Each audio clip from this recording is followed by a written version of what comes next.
For this. अभी यहाँ कैसी तैयारी चल रही है बेटा?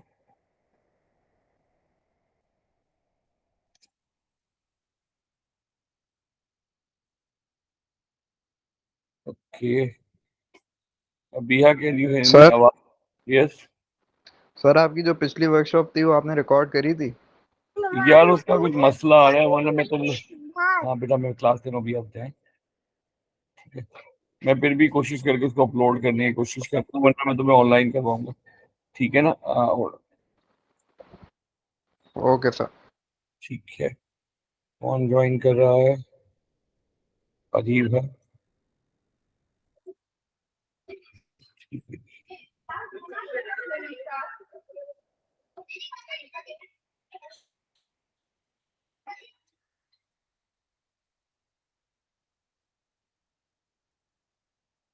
चैप्टर 5 साइबर सिक्योरिटी के चैप्टर है, वेरी इंपॉर्टेंट चैप्टर। बहुत ज्यादा इसमें से क्वेश्चन बनते हैं। So we'll go to this part of chapter 5 and we'll start this topic here. From beginning we are going to look the internet and the world wide web. क्या difference होता है internet और world wide web के अंदर? कोई मुझे बताएगा what is the difference between internet and world wide web? Screen नजर आ रही है आप लोगों No, sir. को? I thought I share the screen.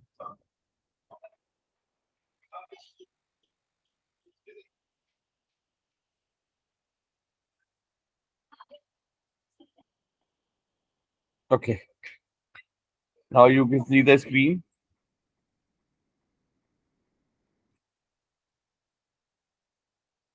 अब आ रही है नजर बेटा? Yes, sir.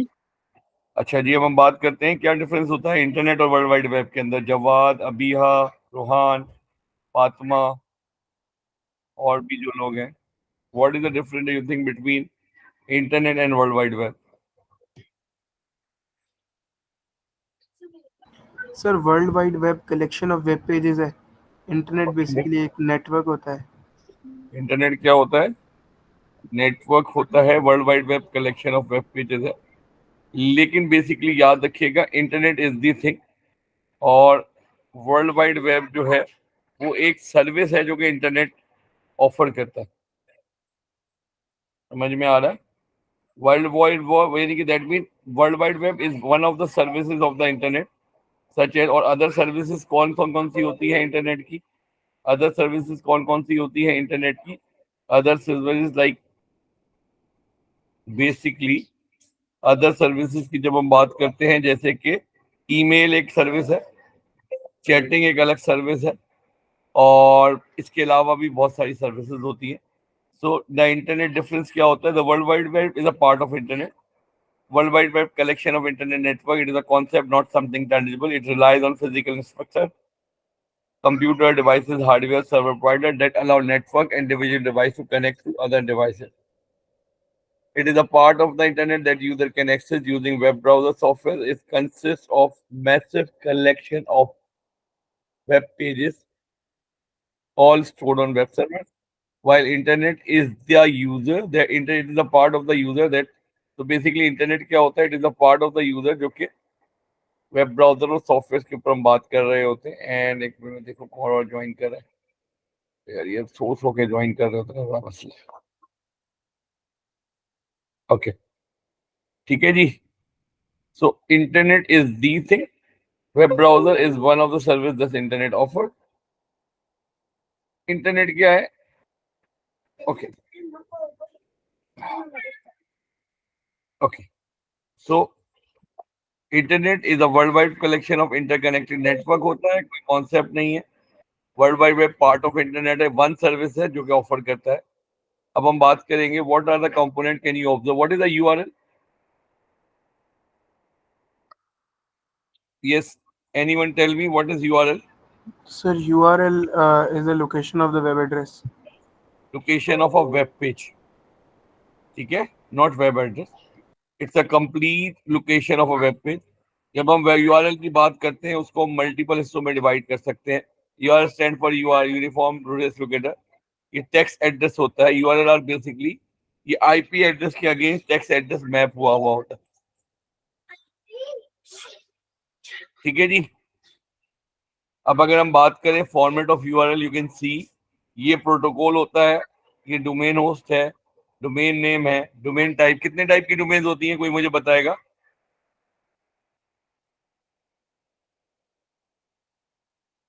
How many types of domains we have class?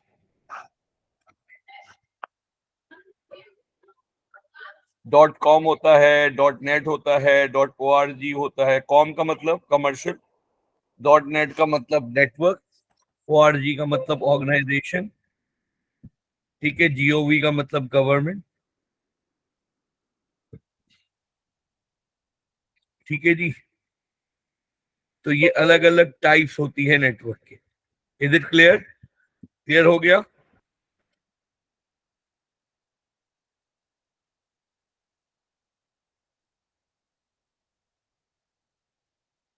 Yes anyone, is it clear या मुझे इसको और कुछ एक्सप्लेन करने की जरूरत है क्लास? नहीं सर, क्लियर है। क्लियर है। जब हम बात करते हैं protocol, what does that mean by protocol? Protocol is a set of rules जो फॉलो करते हैं। मल्टीपल टाइप के प्रोटोकॉल होते हैं। पहला एक प्रोटोकॉल कहलाता है hyper text transfer protocol. Data packets are sent around the internet using different protocols. The protocol that web page use for data transfer is called hypertext transfer protocol. They are needed because data sent across the web can contain private and sensitive information. ठीक है जी। So basically जब हम website भेजते हैं, ठीक है, तो बेसिकली जब हम डेटा पैकेज करते हैं यानी कि हम वेब पेजेस को मूव करते हैं, तो जो रूल फॉलो करते हैं वो कहलाता है hyper text transfer protocol. So ensure that secure. So another protocol जो कि एचटीटीपी का ही फॉर्म है, को हम एचटीटीपीएस बोलते हैं। क्या फर्क होता है? एचटीटीपीएस एक सिक्योर प्रोटोकॉल है जो कि एसएसएल और टीएलएस यूज करता है, जिसको हम आगे थोड़ा सा डेटा डिस्कस कर रहे होंगे। तो इसका बेसिक एडवांटेज ये होता है कि जब हम एचटीटीपीएस डेटा यूज करते हैं तो डेटा पैकेट जो है वो इनक्रिप्ट हो जाता है। नाउ द क्वेश्चन कम्स, जवाब, कि हमें इंक्रिप्शन की जरूरत क्यों पड़ती है? Why we need to encrypt the data? Sir encryption से हमारा डेटा सेव हो जाता है। मतलब अगर किसी ने डेटा चोरी कर भी लिया तो it he can not use the data, है वो देख नहीं सकता क्योंकि उसके पास डिक्रिप्शन की नहीं होती। अच्छा, सेकंड क्वेश्चन ये है, क्या हम सारा डेटा इनक्रिप्ट कर रहे होते? सर इम्पोर्टेंट डाटा इंक्रिप्ट करेंगे ना हम। Why only important data, why not all the data? Sir मतलब यूजलेस डाटा तो भले हम इंक्रिप्ट ना करें, जिससे अगर मतलब कर भी दे ऑर्गेनाइज। तो क्या प्रॉब्लम आएगा? सर क्वेश्चन ये है। प्रॉब्लम तो कोई नहीं होगा। होगा जी। जब भी हम सिक्योरिटी अप्लाई करते हैं तो जिस चीज को हम कॉम्प्रोमाइज करते हैं दैट इज स्पीड, ठीक है। यानी कि अगर मैं आपकी क्लास में एंट्री के वक्त एक गार्ड बाहर खड़ा कर दूं जो कि हर बंदे की तलाशी लेके उसको क्लास के अंदर आने दे, तो होगा क्या कि वो जो प्रोसेस बहुत तेज था अचानक वो स्लो हो जाएगा, लाइन बन जाएंगी, चीजें आ जाएंगी। दो में सिक्योर हो गया, लेकिन क्या हो गया, स्पीड क्या हो गई, थोड़ी स्लो हो गई। whenever we apply security, क्या चीज कॉम्प्रोमाइज हो जाती है? स्पीड, ठीक है। तो हम बेसिकली सिर्फ नेसेसरी डेटा को करते हैं ताकि हमारी स्पीड मेंटेन रहे।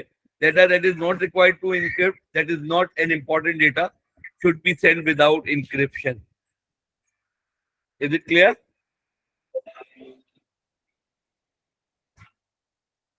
Is it clear class? जी Yes. सर। ओके। फिर हमारे पास अलग अलग, हमारे पास जो मेन ऑब्जेक्टिव्स हैं, वेब ब्राउजर के फंक्शन है, अंडरस्टैंड। अच्छा, एक चीज याद रखिएगा, फंक्शन और फीचर्स में फर्क होता है। फंक्शन क्या होता है? वो बताता है कि वेब ब्राउजर काम कैसे करता है। फीचर्स का मतलब बेसिकली फंक्शन में हम बताएंगे कि वेब पेज आता है, ऑल दीज थिंग। जबकि फीचर्स के अंदर हम देखते हैं, जैसे गाड़ी का जो बेसिक फंक्शन क्या है, चलना है। लेकिन गाड़ी के अंदर एसी होना या गाड़ी के अंदर टेप रिकॉर्ड होना या ऑडियो होना, एलसीडी होना, they all are features of the car. Is it clear? तो हम ये एक मिनट रुकना है कि मेहमान आए, मैं गेट बंद करके अभी बहुत शॉर्ट।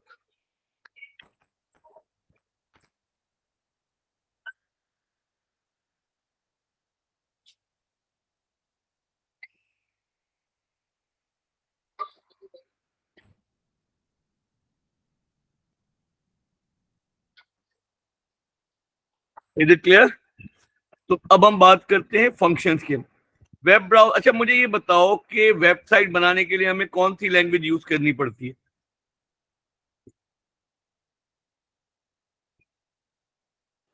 कोई मुझे बताएगा? HTML। HTML लैंग्वेज करती क्या है? What is HTML language? Colour वगैरह। देखो HTML लैंग्वेज जो है वो एक्चुअली में कुछ नहीं है, वो इंस्ट्रक्शंस है।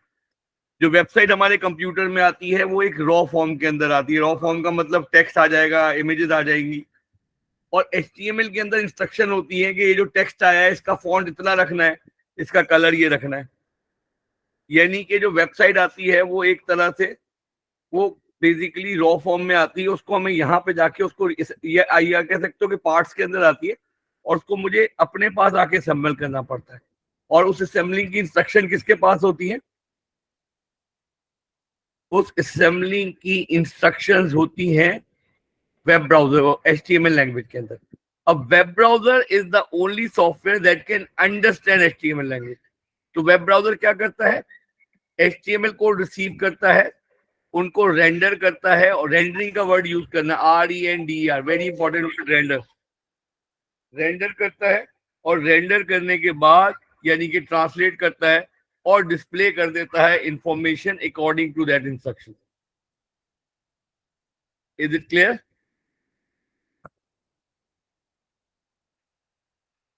Is it clear Jawad, Ishita? जी सर। ठीक है। So features of web browsers क्या क्या हो सकते हैं? बुकमार्क्स है। याद रख लेना, फंक्शन में सिर्फ यही लिखोगे कि फंक्शन क्या होता है। वेब ब्राउजर के सॉफ्टवेयर होते हैं जो कि यूजर को एक्सेस करते हैं, HTML कोड को रेंडर करते हैं, और उन कोड की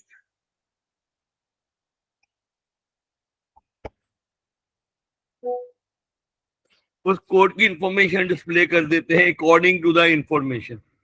is it clear? Features of web browsers, bookmarks है, अलाउ मल्टीपल ब्राउजिंग टैब है, नेविगेशन टूल है, कुकीज है, एड्रेस एंड रिकॉर्ड्स है। तो जब भी फीचर बोलेगा और फंक्शन बोलेगा, दोनों एक अलग अलग चीज है, उसका आंसर आपने अलग अलग हिसाब से ही देना है। ठीक है जी? Is it clear? जी सर। गुड। तो साइम अली कौन है? हुई साइम अली बेटा?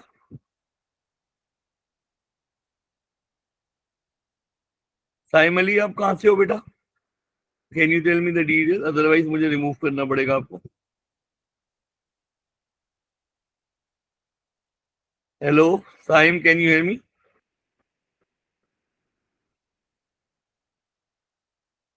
मैं आपको रिमूव कर दूंगा तो आप ज्वाइन नहीं कर पाओगे। Kindly confirm who are you, like कहाँ से आए हो, कौन से सेंटर से थे? चले ही गया जवाब। ठीक है, ओके। अब हम बात करेंगे locating and viewing of a web page क्या होता है। HTML language used to display content. All websites written in HTML and hosted on a web server that has its own IP address. तो होता क्या है? System find. अच्छा, DNS क्या करता है? मैंने पहले बताया था, DNS सर्वर एक ऐसा सर्वर होता है जिसके पास एक्चुअली में हमारे पास वेबसाइट का क्या होता है? हमारे पास वेबसाइट का क्या होता है? आईपी एड्रेस होता है या यूआरएल होता है? URL। तो एक्चुअली में तो आईपी वेबसाइट का आईपी एड्रेस होता है, लेकिन हम क्या यूज करते हैं? यूआरएल, क्योंकि यूआरएल इजी होता है रिमेंबर करना, और आईपी एड्रेस बड़ा मुश्किल काम होता है। अब इसके लिए हम क्या करते हैं? हमने एक सिस्टम बनाया हुआ है जिसको हम डीएनएस कहते हैं। डीएनएस सर्वर क्या करता है? उसके पास डेटाबेसेस होते हैं यूआरएल का। आप डीएनएस टाइप करते हो, यूआरएल टाइप करते हो, और यूआरएल सबके पास जाता है डीएनएस के। अब डीएनएस के अलग अलग टीयर होते हैं, टीयर 1 2 3। तो जब आप डीएनएस सर्वर से सेटिंग भेजते हो किसी को,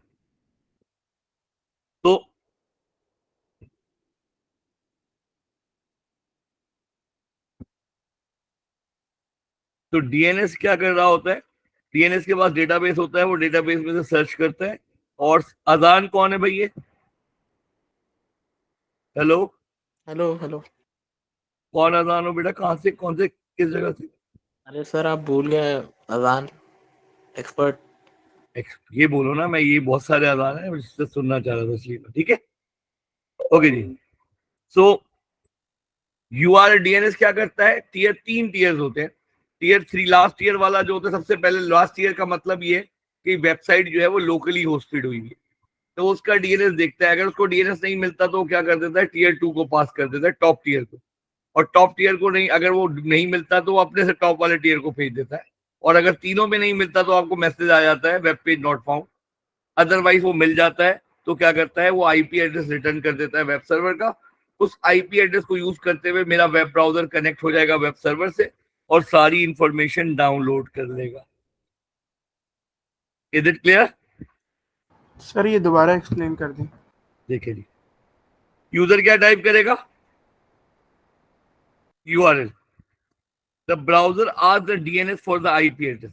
अब डीएनएस जो होते हैं उनके टीयर्स होते हैं। आपने सुना होगा, लोग कहते हैं यार ये इंटरनेशनली वेबसाइट होस्ट हुई हुई है या लोकली होस्ट हुई है। बेसिकली एक इस पर्टिकुलर एरिया का डीएनएस होता है और एक रीजन का होता है और एक इस तरह कॉन्टिनेंट का होता है। तो जब मैं अपने टीयर वाले से सबसे पहला जो मेरा डेटाबेस है वो सर्च करेगा डीएनएस जो लोकल टीयर वाला है। अगर उसको नहीं मिलता तो वो क्या करेगा? वो टॉप टीयर, अपने से टॉप टीयर वाले सिस्टम को पास कर देगा जो कि रीजन को डील करता है। तो वो पूरे रीजन के अंदर चेक कर लेगा कि इसकी कोई वेबसाइट होस्ट हुई हुई है कि नहीं हुई। और अगर नहीं होता तो फिर वो उससे टॉप वाले को, जो कि all over the world deal कर रहा है, उसको देख लेगा। वो पूरी वर्ल्ड के अंदर सर्च कर लेगा कि आपका वेबसाइट का वो यूआरएल है भी कि नहीं है, ताकि अगर है तो उसका मैचिंग आईपी एड्रेस रिटर्न कर दे। वो आईपी एड्रेस यूजर कंप्यूटर को भेजा जाएगा। आईपी एड्रेस को यूज करते हुए कंप्यूटर जो है वो एक कम्युनिकेशन शुरू सेट कर देता है वेब सर्वर पे। वो आईपी एंड डाउन का HTML file are send from the website to the browser interrupts the HTML code. जो एचटीएमएल है उसको इंटरप्ट करता है, जो कि स्ट्रक्चर कंटेंट होते हैं और इंफॉर्मेशन उसी हिसाब से शो कर देता है। Is it clear?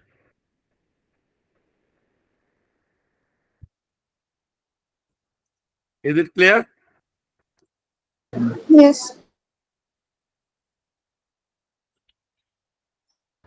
जी सर। एक मिनट रुकिएगा।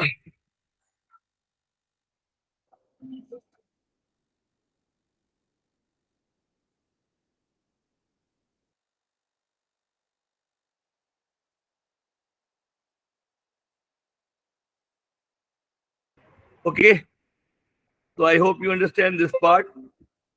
अब हम आते हैं, यू कैन सी यही काम हो रहा है। अच्छा, अगर वो डायग्राम बनाने को बोल दे कि वेब पेज कैसे रिट्रीव होता है, क्योंकि इस चैप्टर से वो बहुत सारी डायग्राम बनाने को बोल सकता है। इस चैप्टर से ही नॉर्मली क्वेश्चन आता है 6 मार्क्स का। हमने क्या किया? ये वेब सर्वर, ये डीएनएस है, हमने यूआरएल दिया, उसकी डीएनएस आ गया और डीएनएस के थ्रू हमने कॉपी किया और सर्वर ने हमें क्या रिटर्न कर दिए? HTML code. Is it clear? इतनी अच्छी डायग्राम बनाने की जरूरत नहीं है। ये कंप्यूटर इनकी जगह पे बॉक्सेस में बना दोगे तब भी काम चल जाएगा। सेट है सर। ठीक है, now we look at the cookies. सबको अस्सलाम वालेकुम फिर लेते हैं जल्दी जल्दी से।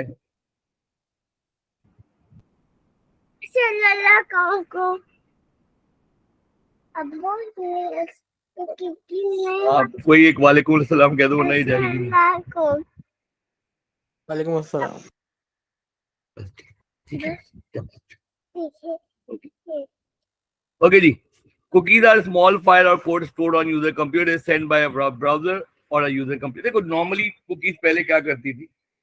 कुकीज एक ऐसी फाइल थी जो कि यूजर की इंफॉर्मेशन स्टोर करती थी। मतलब ये है कि अगर मैं अपनी वेबसाइट का जो डिस्प्ले कलर है वो चेंज कर दूं या मैं उसकी लैंग्वेज चेंज कर दूं, तो नेक्स्ट टाइम जब मैं विजिट करता हूं तो वो वेबसाइट उसी चेंज लैंग्वेज और उसी चेंज कलर के साथ आती है। इसका मतलब है ये इन्फॉर्मेशन कहीं ना कहीं स्टोर हो रही है। और ये जो इन्फॉर्मेशन स्टोर होती है ये कहाँ पे होती है? कुकीज के अंदर होती है। ठीक है, आजकल कुकीज थोड़ी ज्यादा चीजें करती हैं। यूजर प्रेफरेंसेस हैं, वेब पेज कस्टमाइज है, स्टोर लॉगिन डिटेल्स है, शॉपिंग कार्ड है। अब हमारे पास दो तरह की कुकीज हो सकती हैं। कौन कौन सी दो कुकीज हैं? सेशन और परसिस्टेंट। को क्या फर्क होता है जी सेशन कुकीज और परसिस्टेंट कुकीज में? कोई मुझे बताएगा? सर सेशन टेम्परेरी कुकीज होती हैं और परसिस्टेंट परमानेंट कुकीज होती हैं। They are temporary cookies that are deleted when you close your web browser. बिल्कुल सही. They provide information on while you are on the particular website. They stop to exit on a user computer when the browser is closed or the website. Example, Shopee. We don't need to log in again even if we switch the page. Persistent cookies कौन सी होती हैं? Expiration date and stored in a folder on your computer. So ये basically permanent होती हैं. इनकी although expiration date होती है, उस date के बाद until they expire or user delete them, they make website appear remember on user the next visit. They remain even after the browser is closed or web session is terminated. Login details है, shopping cart है, online and financial transactions है. ये सारी की सारी चीजें यहाँ पे स्टोर हो रही होती है. Is it clear? जी sir. Good. Flow of how cookies are used. Web servers send cookies file to the user browser. Data encrypted. Encrypted data stored on a browser on user identity when the user revisits the web server. अब देखो होगा क्या, web server send cookies हो जाएंगी. Cookies क्या हो जाएगा? Data encrypt हो जाएगा. Encrypted data stored on the browser और HDD. When the user revisits the website, web server requests cookie file. Browser send the cookie file to the web server to automatically enter details. लेकिन ये सारी information क्योंकि encrypted होती है इसलिए इसको hack करना जरा मुश्किल हो जाता है. Is it clear? जी sir. Describe how web page for website requests to display on a user computer. 4 marks में हम क्या क्या लिखेंगे भाई? कौन मुझे पॉइंट बताएगा इसके?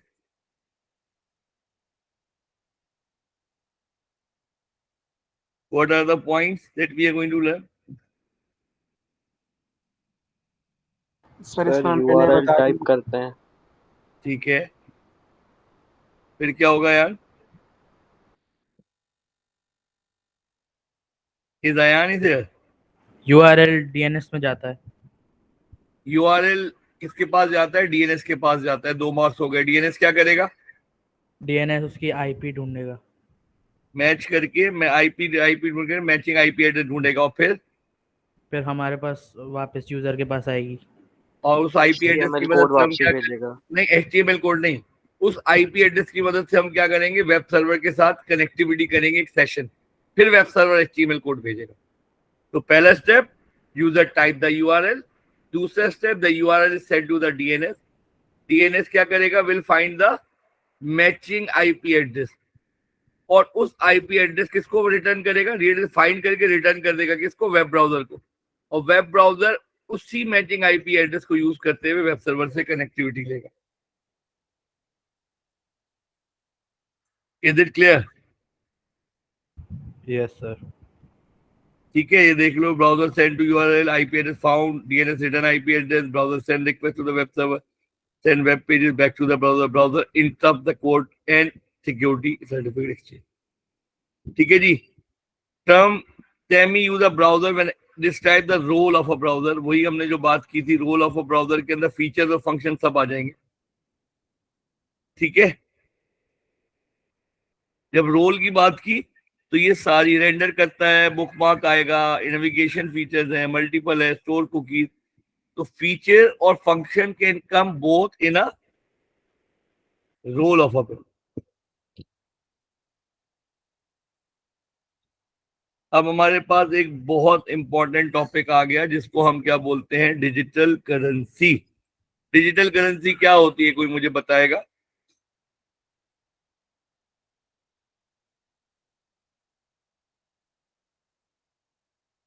कोई मुझे बताएगा डिजिटल करेंसी क्या होती है? इसकी कोई फिजिकल फॉर्म नहीं है बल्कि ये डेटाबेस के अंदर एक एंट्री है जिसको हम क्या बोलते हैं?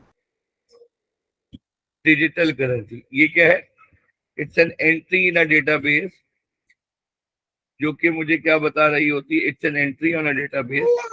और क्लास हो गई. ठीक है, तो basically it's a database, no physical form, nothing. Light बंद करके. अच्छा अभी जाए, अभी लेट. ठीक है जी. बेटा चल ले बेटा, चुप हो जाओ. It's a method of payment, but rather than exchanging physical coin and banknote, the payment is made electronically.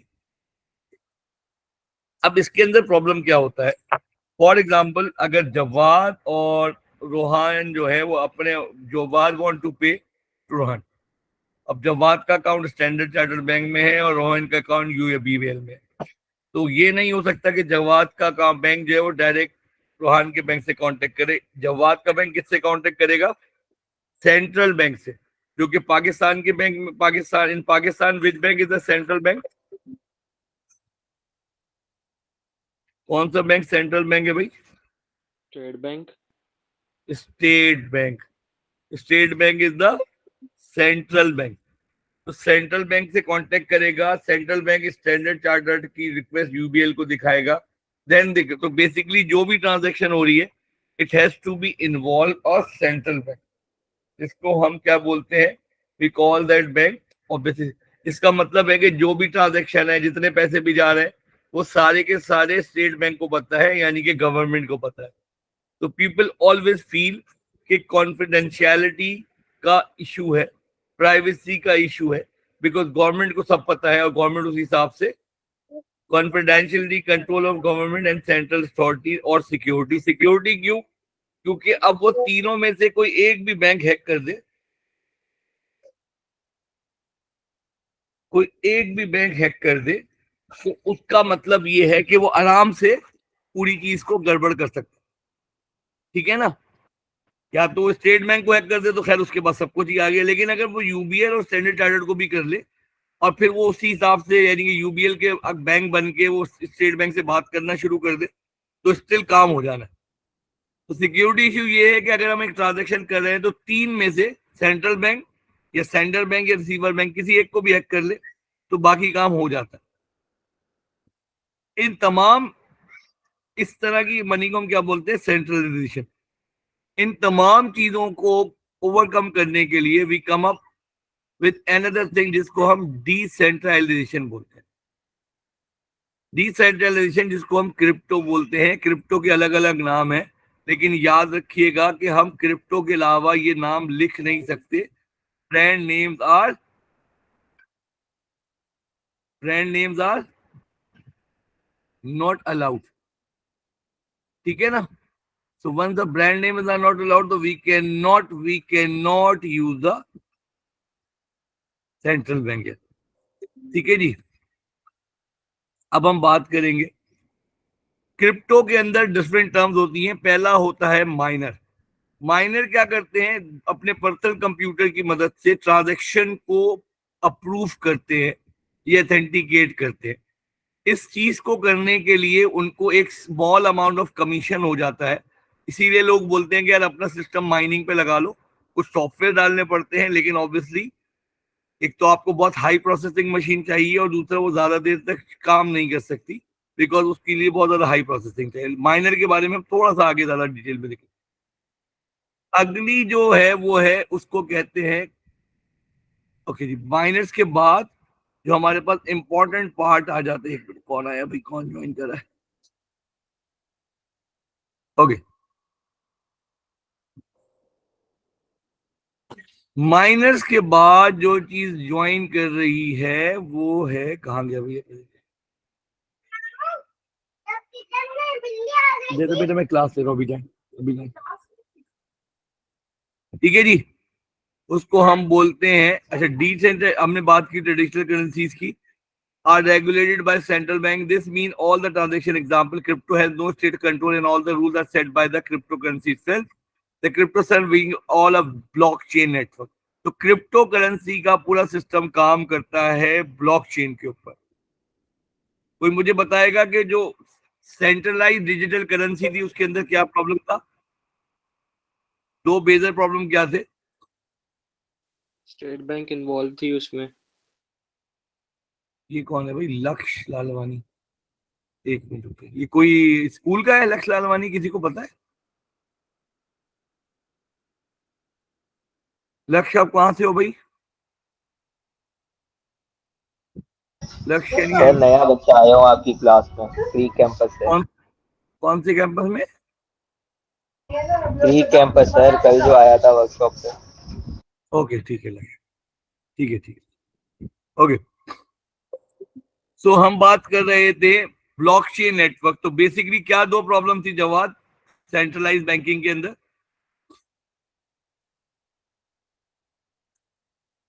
Abiha, Jawad, what are the two basic problems in the centralized banking? Fatima, कौन कौन है? बहुत सारे लोग हैं, कोई एक मुझे बता सकता है? डेटा कॉन्फिडेंट कॉन्फिडेंशियलिटी और अयान, दूसरी क्या प्रॉब्लम थी भाई? वासे, Ayan, what is the next problem? What is the other problem?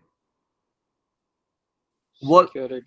Security. Divesh ने बिल्कुल सही बोला. It is the security that is problem. Now we'll see that how the blockchain actually confirm this problem. Now blockchain is technology that sits behind the cryptocurrency. It makes all sorts of crypto safe. अब blockchain के features पढ़ेंगे. Blockchain is a decentralized. All the transaction network members are stored on the database. तो basically एक database है decentralise. Decentralise का मतलब ये है कि ये डेटाबेस किसी एक कंप्यूटर पे नहीं होगा, ये तकरीबन हर कंप्यूटर पे ही होगा. The blockchain consists of interconnected computer, but they are not connected to a sender server. All transaction data is stored in all the computer in a blockchain network. ठीक है ना? तो इसका मतलब इसका मतलब ये है कि अब जब सारी ट्रांजैक्शन सारे कंप्यूटर्स पे हो रही है, तो अगर मुझे कुछ भी चेंज करना है तो मुझे क्या करना पड़ेगा? सारे ही कंप्यूटर्स पे करना पड़ेगा, तभी तो मैं हैकिंग कर सकता हूं. अगर मुझे कुछ हैकिंग करके, लेट सपोज मेरा जो डेटाबेस है उसके अंदर मुझे पता है कि जवाद के पास इतना अमाउंट है, इसके पास इतना अमाउंट है. अब अगर मैं जवाद से कुछ अकाउंट ट्रांसफर करना चाह रहा हूं अपने पास, तो मुझे ये चीज अपडेट करनी है, लेकिन ये मुझे सारे कंप्यूटर्स पे अपडेट करनी होगी. और सारे कंप्यूटर्स पे अपडेट करने का मतलब है कि मुझे मेजॉरिटी ऑफ द कंप्यूटर्स को हैक करना पड़ेगा, जो कि शायद इतना आसान काम नहीं होता. तो पहला वाला जो इशू था, जिसको हम सिक्योरिटी बोलते हैं, वो यहाँ पे सॉर्ट आउट हो जाता है, क्योंकि सेंट्रलाइज बैंक में हमें एक ही किसी बैंक को हैक करना था और हमारा काम हो जाता था. यहाँ पे एवरी कम्युनिटी मेंबर या मेजॉरिटी, 60-70, मेजॉरिटी क्यों बोल रहे हैं? क्योंकि नेटवर्क इशू की वजह से हो सकता है कि किसी 2-3 कंप्यूटर का डेटाबेस अपडेट ना हो. तो हम देखते हैं कि 60% अगर कंप्यूटर्स का डेटाबेस एक साइड है, सिंक्रोनाइज है, इसका मतलब हम उस ट्रांजैक्शन को एक्सेप्ट कर लेते हैं. इज इट क्लियर और should I explain it again? नहीं सर, क्लियर है. क्लियर है एवरीवन? अयान, कौन कौन है भाई? एक्सप्लेन कर दो. अच्छा, अभी ये देखो मैं क्या बात कर रहा हूँ. मैंने क्या बोला था कि सिक्योरिटी का सबसे बड़ा इशू ये था कि सिक्योरिटी के लिए आपको कोई एक भी कंप्यूटर बैंक हैक कर लो, कंप्यूटर किसी बैंक का, तो वो काम हो जाता था. सेंट्रलाइज में हमारे पास 3 ही बैंक इन्वॉल्व थे, सेंडर, और सेंट्रलाइज बैंक. क्योंकि ब्लॉकचेन ट्रांजैक्शन वो किस तरह होती है? ब्लॉकचेन का जो भी डेटाबेस होता है वो तमाम कंप्यूटर्स के ऊपर स्टोर होता है. यानी कि जिसने बिटकॉइन खरीदी है उसको एक वॉलेट मिलेगा, उसके पास वो इनक्रिप्टेड फॉर्म में होगा, उसके पास वो इनक्रिप्टेड फॉर्म में होगा. और इनक्रिप्टेड फॉर्म में होने का मतलब ये है कि मुझे पता नहीं होगा, लेकिन वो मेरे सिस्टम पे मौजूद है. तो जब भी ट्रांजैक्शन होगी तो मेरा कंप्यूटर भी उसका पार्ट होगा. तो जो भी चेंजेस आ रही हैं वो तमाम पे एक ही होनी चाहिए. अगर वो चेंजेस, मैंने 2 कंप्यूटर हैक किए और उनकी मैंने चीजें चेंज कर दी, लेकिन मैं बाकी नहीं कर पाया, और बाकी कंप्यूटर्स के अंदर पुरानी इंफॉर्मेशन पड़ी हुई है, तो ऑटोमेटिकली मेरी वाली जो ट्रांजैक्शन है वो डिस्कार्ड हो जाएगी, क्योंकि majority of the computer have a different database and 2-3 computers that have a different database. Is it clear अभी? सर इनमें ज्यादातर ये कैरेक्टरिस्टिक वाले क्वेश्चन आते हैं ना?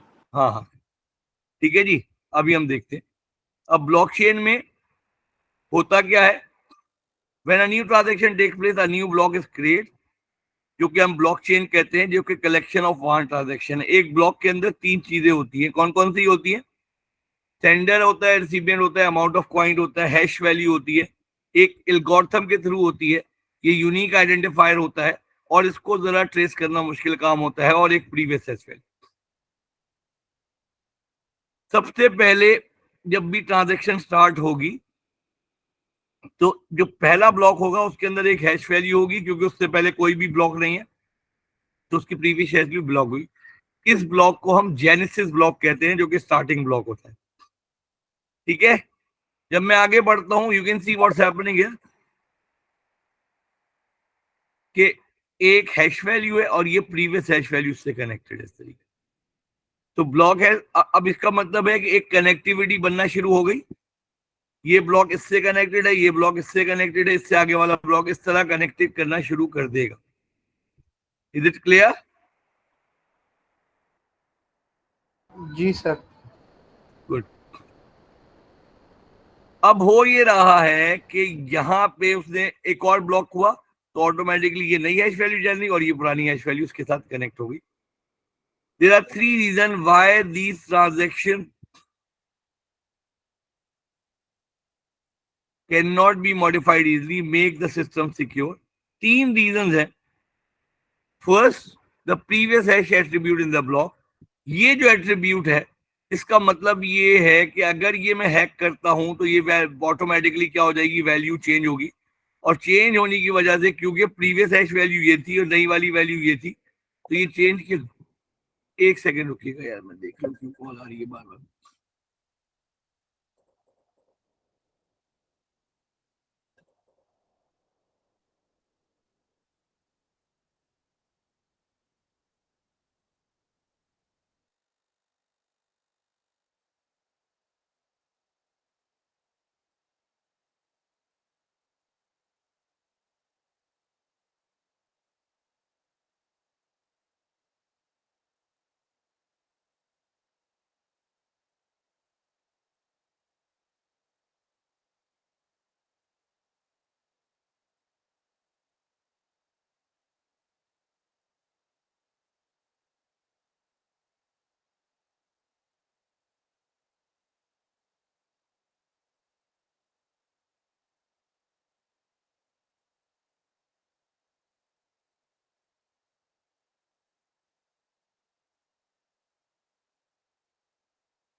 ओके जी, सो यू कैन सी, तो पहला रीजन क्या हो जाएगा, प्रीवियस हैश एट्रीब्यूट।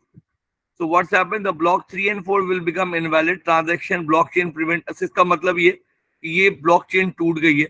अब ये दो कंप्यूटर अलग डेटाबेस होंगे, ये बाकी अलग होंगे, इसका मतलब वो पूरी ब्लॉकचेन को डिस्कार्ड कर दिया जाएगा। ठीक है,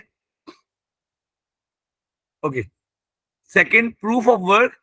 अब बेसिकली ये भी पॉसिबल है, आजकल लोग कह सकते हैं कि सर हैकर एक साथ बहुत सारे कंप्यूटर्स को कर ले, लेकिन ये इसलिए मुश्किल होता है, हमने आपको शुरू में पढ़ा था माइनर हर ट्रांजेक्शन का प्रूफ देख रहे होते। एक जो इंपॉर्टेंट एस्पेक्ट ये है कि जो सेंट्रलाइज बैंकिंग होती थी उसके अंदर जो भी ट्रांसफर होती है अमाउंट, वो विद इन अ सेकेंड हो जाती है। यानी कि मैंने किसी को पैसे भेजने किसी बैंक अकाउंट के थ्रू या इजी पैसा या जैस कैश ऐप के थ्रू, तो जैसे ही मैं ट्रांसफर करता हूँ विद इन अ मिनट आ जाते हैं। लेकिन ब्लॉक चेन के अंदर थोड़ा डिले होता है और it actually required almost 10 to 20 minute जिसके अंदर आपके पास ट्रांसफॉर्मेशन होती है।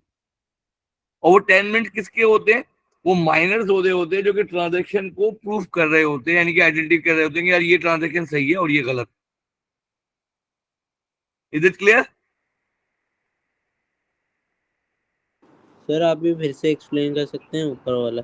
देखो, प्रूफ ऑफ वर्क का मतलब ये है कि यहाँ पे कुछ लोग बैठे हुए हैं या कोई सिस्टम बैठा हुआ है जो हर ट्रांजैक्शन की ऑथेंटिसिटी को चेक कर रहा है, देख रहा है कि हैकर ने कोई इनवैलिड एक्टिविटी तो नहीं की। इस वजह से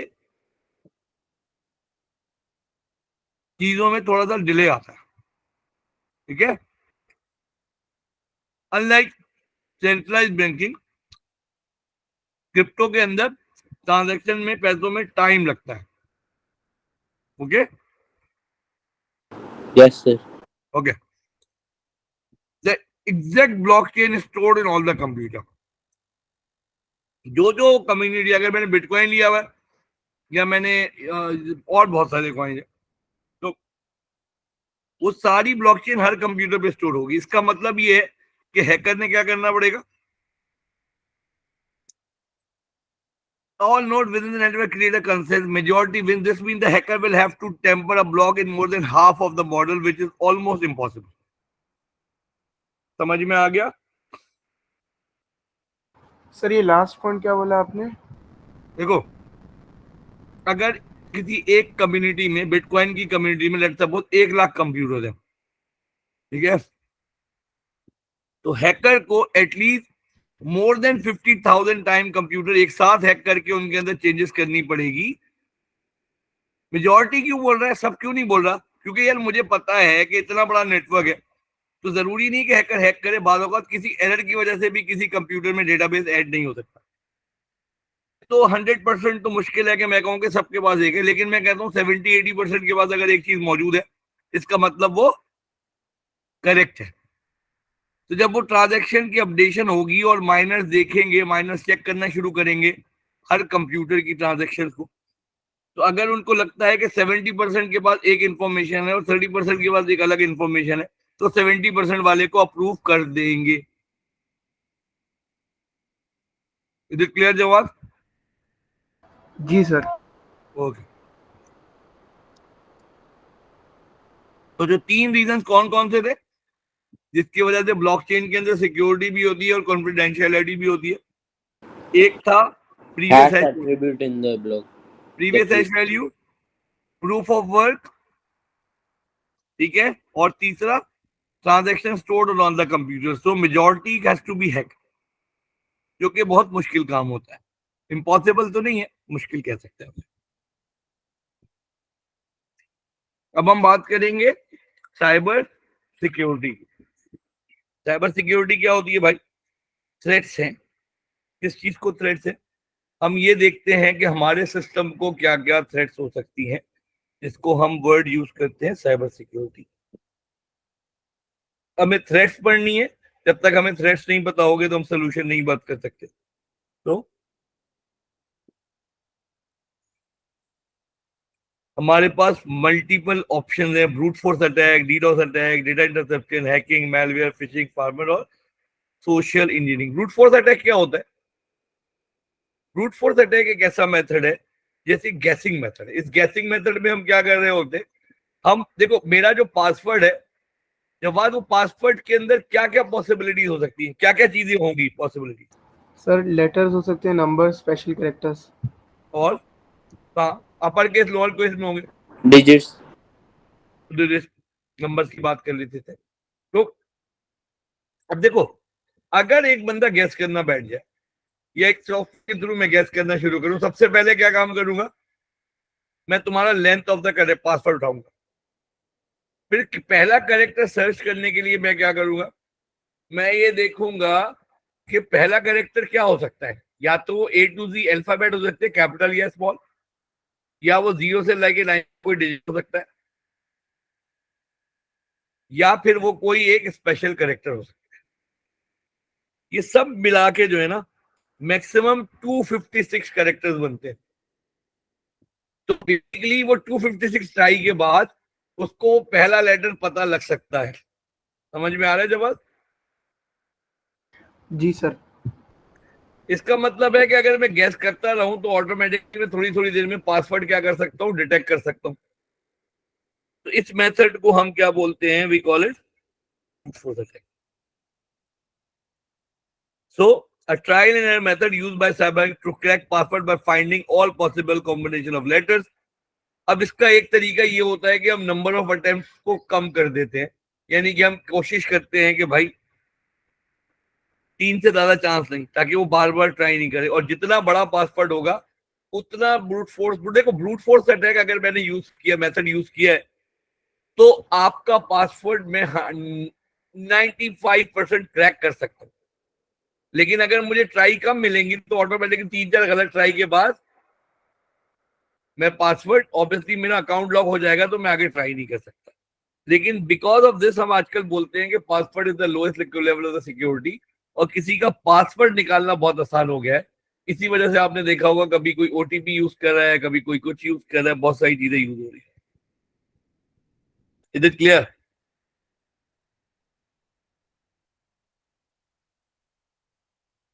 इज इट क्लियर? जी सर। ओके। नेक्स्ट आ जाता है denial of service attack.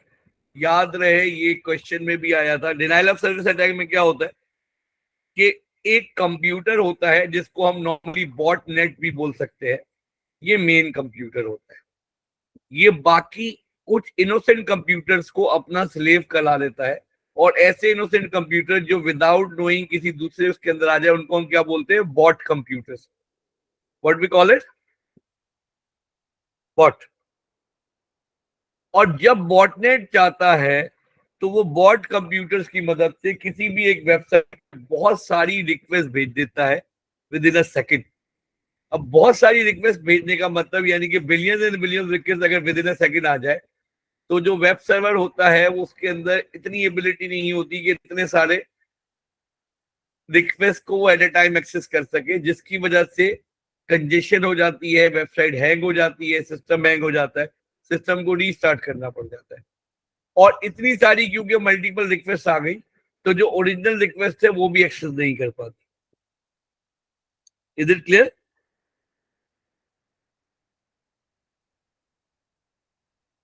Ji sir. Okay. तो व्हेन आई यूज इट, अब जब यूजर बेसिकली यूआरएल एंटर करते हैं ना तो हम एक रिक्वेस्ट भेजें और वो रिक्वेस्ट जाने में 2-3 सेकंड लग रहे होते हैं, यानी एक रिक्वेस्ट 3 सेकंड में आ रही है जो कोई भी मॉडर्न फास्ट कंप्यूटर इजीली रोक सकते हैं. लेकिन अगर यही रिक्वेस्ट यानी कि यही thousand and thousand of request fraction part of second में आ जाएंगी तो सिस्टम को यूज करना जरा मुश्किल हो जाएगा. सी, when a user enter website URL into the browser, request is sent to the website that contain website. The server can only handle finite number of requests at a time. A criminal can use software that 4,000 of innocent computers around the world. Innocent computers को हम क्या बोलते हैं भाई? क्या word बताया मैंने अभी? Bot computer. और जो उनको कंट्रोल कर रहा होता है उसके कंप्यूटर को हम क्या बोलते हैं? जवान भाई, बॉटनेट. Very good. ठीक है जी. So server become overloaded, won't be able to service user legitimate request. It will show website down or cause. तो अगर इसकी डायग्राम बनानी आएगी तो क्या करूंगा? एक बॉटनेट बनाऊंगा जिसको बॉट के साथ कनेक्टेड होगा, वो बॉट बहुत सारी रिक्वेस्ट होंगे, और एक यूजर बनाऊंगा जो रिक्वेस्ट भेज रहा है लेकिन उसकी रिक्वेस्ट एक्सेस नहीं हो रही. Simple boxes will do the job.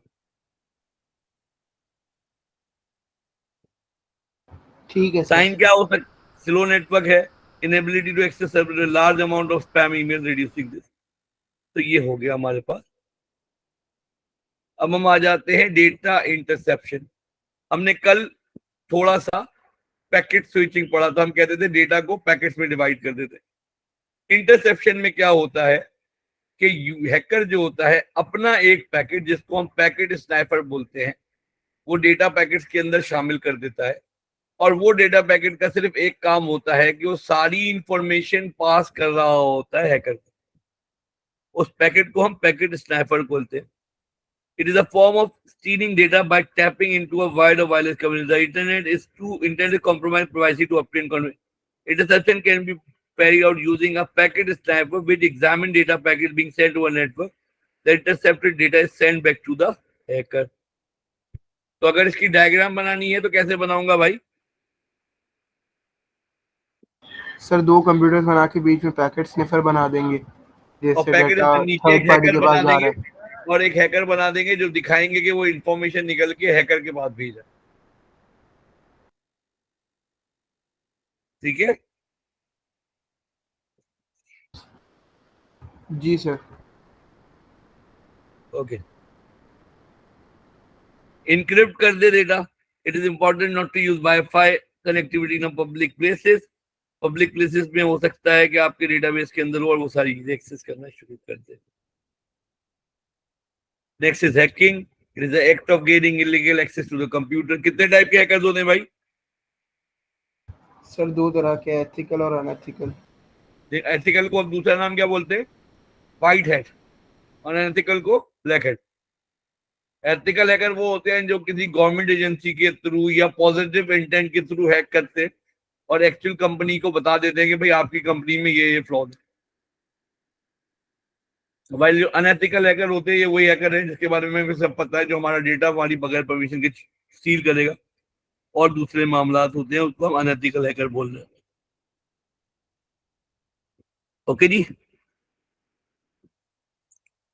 It is the act of gaining illegal access to a computer system without the user permission. Data can be deleted, passed on, changed, or corrupted. Encryption does not stop hacking; it just makes data meaningless. Solution can be firewall or strong password.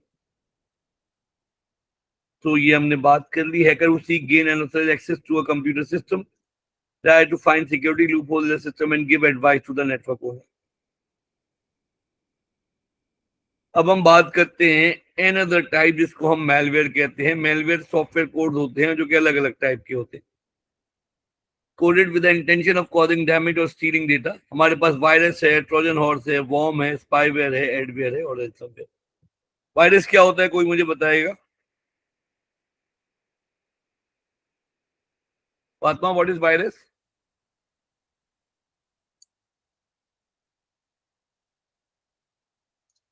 Virus एक ऐसा code है, कोई programme चाहिए होता है, यानी कि virus खुद से नहीं आएगा, वो किसी लीगल फाइल के साथ आएगा, यानी कि वो किसी वर्ड की फाइल के साथ आ जाएगा, किसी पिक्चर के साथ लग के आ जाएगा, किसी वीडियो के साथ आ जाएगा. इसीलिए हम बोलते हैं कि virus needs an active host program. So basically इसीलिए हम इसको बोलते हैं वायरस. ये ईमेल अटैचमेंट में अटैचमेंट फाइल के साथ आ सकता है, किसी भी चीज में आएगा. Virus needs an active host. Is it clear? Self replicate करता है. नेक्स्ट जो है इसको हम वॉर्म बोलते हैं. अगेन ये टाइप ऑफ वायरस होता है, लेकिन ये खुद से रेप्लिकेट करता है और इसको कोई एक्टिव होस्ट प्रोग्राम नहीं चाहिए होता है. ये एक ऐसी फाइल होती है जो खुद मूव भी कर सकती है, नेटवर्क पे भी कंप्यूट कर. Worms are more dangerous than the virus. Is it clear? Sir ये वॉर्म और वायरस का फर्क क्या है? वॉर्म को कोई एक्टिव होस्ट नहीं चाहिए होता है, उसको कोई फाइल नहीं चाहिए. वॉर्म खुद ही मूव करेगा. जैसे जवाब जरा मुझे बताओ, तुम तो बायो के स्टूडेंट हो, वायरस और बैक्टीरिया में क्या फर्क होता है? सर बैक्टीरिया को होस्ट चाहिए होता है, सेल के अंदर रेप्लिकेट करता है वो. ओके. और वायरस को सॉरी, और बैक्टीरिया तो जरूरी नहीं है कि उसको एक होस्ट हो या कुछ चीज हो. सेम हैपन, सेम चीज यही है. Virus, worm mean bacteria. ठीक है, वो डायरेक्ट हिट करेगा फाइल में, उसको कोई एक्टिव पार्ट की जरूरत नहीं होती.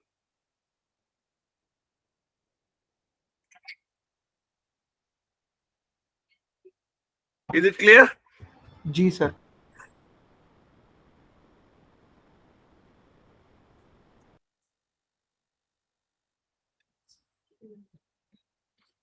एक मिनट रुकिए.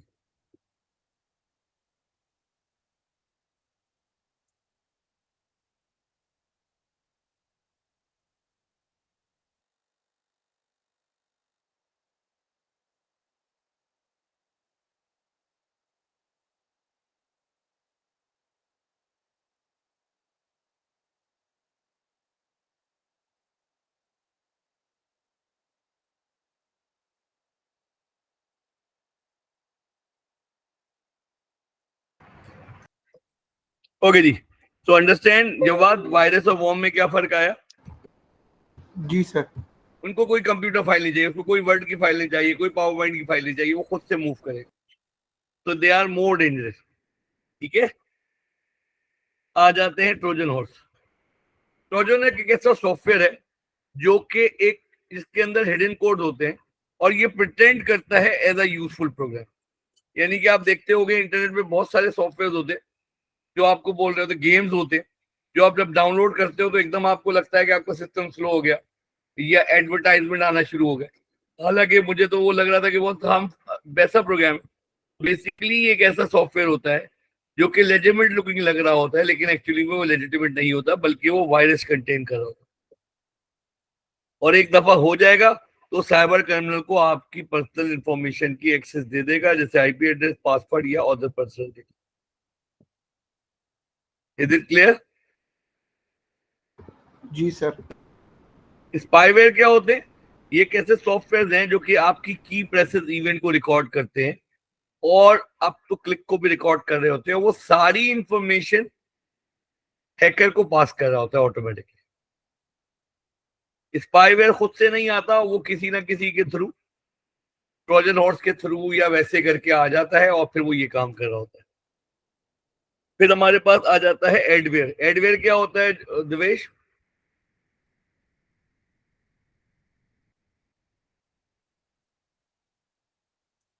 दिवेश हियर। जी सर। देखो एडवेयर इतना हार्मफुल नहीं है, इनोइंग ज्यादा होता है। ये एक ऐसा सॉफ्टवेयर है, जब मेरे सिस्टम पे आ जाता है तो मैं देखता हूँ कि मुख्तलिफ किस्म के एड्स पॉपअप होना शुरू हो जाते हैं। ठीक है ना।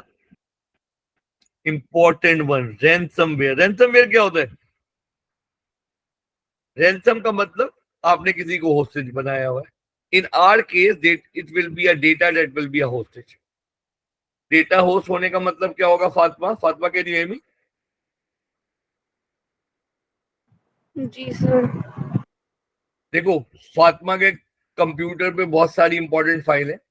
हैकर आएगा, हैकर आपके कंप्यूटर का एक्सेस करेगा और आपका पूरा डेटा एक बहुत ही रैंडम किस्म की मदद से इनक्रिप्ट कर देगा और आपके कंप्यूटर पे सिर्फ एक सही फाइल छोड़ेगा। उस फाइल के अंदर उसका ईमेल एड्रेस होगा या किसी भी तरह की एक कांटेक्ट इंफॉर्मेशन होगी। और जब आप उस जगह पे कांटेक्ट करोगे तो वो आपसे बोलेगा कि भाई अगर आप मुझे इतने पैसे इस अकाउंट में ट्रांसफर कर दो तो मैं आपको बता दूंगा कि ये डेटा डिक्रिप्ट कैसे होता है या मैं की भेज दूंगा। Is it clear? इसको हम क्या बोलते हैं? इस मेथड को we call it ransomware.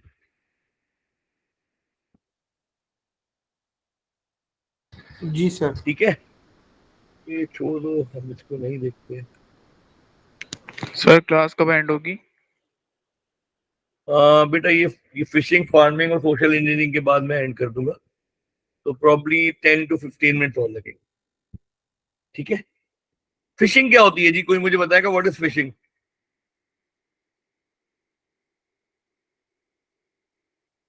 Sir जब लेजिटिमेट लुकिंग ईमेल भेजी जाए और वो यूजर उस पर क्लिक कर दे तो वो फिर लेजिटिमेट लुकिंग ईमेल भेजी जाती है, उसमें यूजर क्या करेगा? उसके अंदर बेसिकली यूजर को किसी तरीके से ट्रैप करते हैं कि वो इस लिंक पे क्लिक कर दे जो कि एक लेजिटिमेट वेबसाइट है। लेकिन जैसे यूजर लिंक पे क्लिक करता है तो वो एक फॉल्स और बोगस वेबसाइट पे रीडायरेक्ट कर दिया जाता है जो कि असल वेबसाइट की तरह लगती है। और जब उस वेबसाइट पे जाकर यूजर अपनी आईडी और पासवर्ड डालेगा तो उसकी सारी इंफॉर्मेशन हैकर को ईमेल हो जाएंगी, ये चली जाएंगी। Is it clear? ये आप देख लें, जैसे इसने क्या कहा है, Dear customer, we need to help resolve issue when account we are temporarily stop account unusual account। अब यहाँ पे देखो इसने कोई लिंक नहीं दिया हुआ, इसने एक लॉगिन बनाया और उसको हाइपरलिंक कर दिया फॉल्स और बोगस वेबसाइट से। तो जब मैं लॉगिन करूंगा तो क्लिक बैट वेबसाइट पे नहीं जाऊंगा, उसी जैसी मिलती जुलती वेबसाइट पे पहुंच जाऊंगा। और जब मैं सारी इंफॉर्मेशन डालूंगा तो क्या मामला? Is it clear?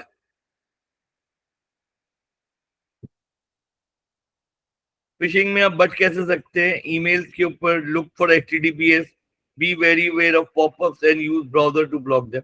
ये सारी चीजें जो होती हैं इसको हम यूज कर रहे हैं। फार्मिंग काफी हद तक फिशिंग की तरह है, लेकिन इस शुरू में चैप्टर में हमने पढ़ा था डीएनएस के बारे में। डीएनएस क्या होता है भाई?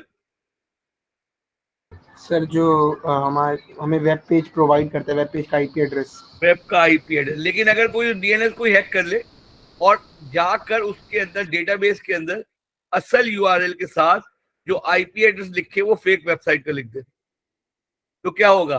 मैं तो सही वेबसाइट टाइप कर रहा हूं लेकिन रीडायरेक्ट कहां पे हो रहा हूं? फेक वेबसाइट पे। बाकी सारा काम वही है, यानी कि अब मैं अपनी इंफॉर्मेशन डालूंगा, आईडी पासवर्ड डालूंगा, लॉगिन का बटन दबाऊंगा और बिंगो, और बिंगो डेटा।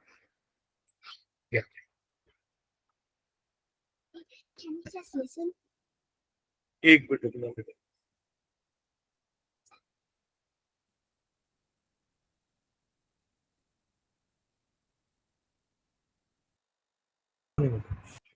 ओके जी, तो that is called farming.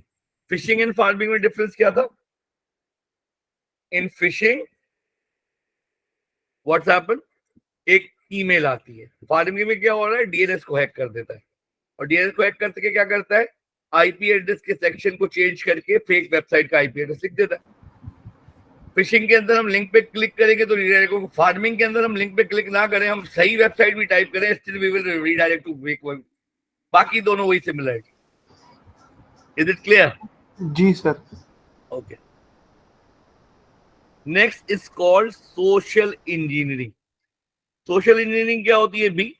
Social engineering एक ऐसा एक्ट है जिसके अंदर हम डिफरेंट, किसी की, आपने अक्सर देखा होगा, फोन आ जाता है आप इतना पैसा जीत गए, काइंडली इंफॉर्मेशन डाल दें, या कोई आपसे जो है वो एकदम चीज को लाइक कोई ऐसी ईमेल आ जाती है, you want to friend with me, all this kind of thing, या कोई आपको डरा देता है, कहता है मैं एफआईए से बात कर रहा हूँ एंड ऑल दिस स्टफ.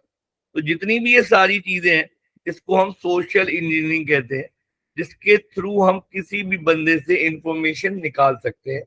सबसे बड़ा मसला ये है कि इस तरह की सोशल इंजीनियरिंग की बैंक कोई गारंटी नहीं देता, एंड बैंक विल नॉट से अगर कोई आपके अकाउंट से पैसे भी निकाल ले तो बैंक से, क्योंकि इसमें होता ये कि हैकर जो है वो यूजर को ट्रैप करता है, किसी भी तरह से उसकी पर्सनल इंफॉर्मेशन निकलवाता है, डरा के निकालेगा, रोकर निकालेगा, ट्रस्ट जीत के निकालेगा, क्यूरियोसिटी में निकालेगा, कुछ भी चीज हो सकती है. Is it clear Fatima? Is it clear बेटा? जी सर. गुड. ये इसके कुछ क्वेश्चन से, इसकी प्रिवेंशन इंशाल्लाह ताला हम कल की क्लास में करेंगे. फातिमा कल तुम लोगों की क्लास 2 to 5 होगी, ठीक है? सर आप बात- सुबह में नहीं रख सर, सुबह में रख लें. सुबह में कितने, 9 बजे रख लूं? 9 बजे असल में ये लोग आ नहीं रहे कोई भी. सर लेकिन फिर हमारा 10 बजे रख लें सर. 10 बजे तो सभी उठ जाते हैं. सर मतलब मंडे को फिजिक्स का पेपर है, 2 से थोड़ा पहले रखें, 9 से थोड़ा लेट रखें. 10 बजे कर लेते, 9:30 कर लेते. सर 10:30. 10 सही है, 10 बस सही है. 10 पे मैं हाँ कर देता 10 सही है सर. 10 कर 10 देना. सही है. 10 डन. 10 हम कर लेते हैं, एंड उसके साथ ही फिर हम अपने सर होगी जेईएस में ना 10 बजे. तेईस में ही होगी. मैं जाफर को बोल देता सुबह 10 हूं, बजे. 10 बजे होगी. 10 से 12 कर रहे होंगे हम लोग, ठीक है? या 9:30 कर लो, थोड़ा हम काम कर लेंगे ना. 9:30 to 11:45 तक हम कर लेते हैं. आधे घंटे से कुछ नहीं हुआ, एक दिन की बात है, ठीक है? ठीक है सर, लेकिन आप इतनी देर में कराएंगे कैसे सारा? अभी तो हमारा मैं- सिर्फ चैप्टर 1, 2 और 5 पे भी रहता है. 5 हो जाएगा, और 5 के बाद हम 6 करेंगे कल. 5 और 6 हम कल करेंगे. ट्यूसडे को मैंने बोला है ना कि बाकी दोनों चैप्टर ट्यूसडे को होंगे, 3 और 4. सही है. और चैप्टर ठीक है. 2 का थोड़ा सा एंड, वो सिमेट्रिक इंक्रिप्शन वगैरह हाँ, वो वो थोड़ा सब रहता है. हम कोशिश करेंगे कल ये सारा हम निपटा दें. चलें सेट है. ओके. ठीक है अल्लाह सर. ओके, अल्लाह हाफिज. अल्लाह हाफिज. अल्लाह हाफिज.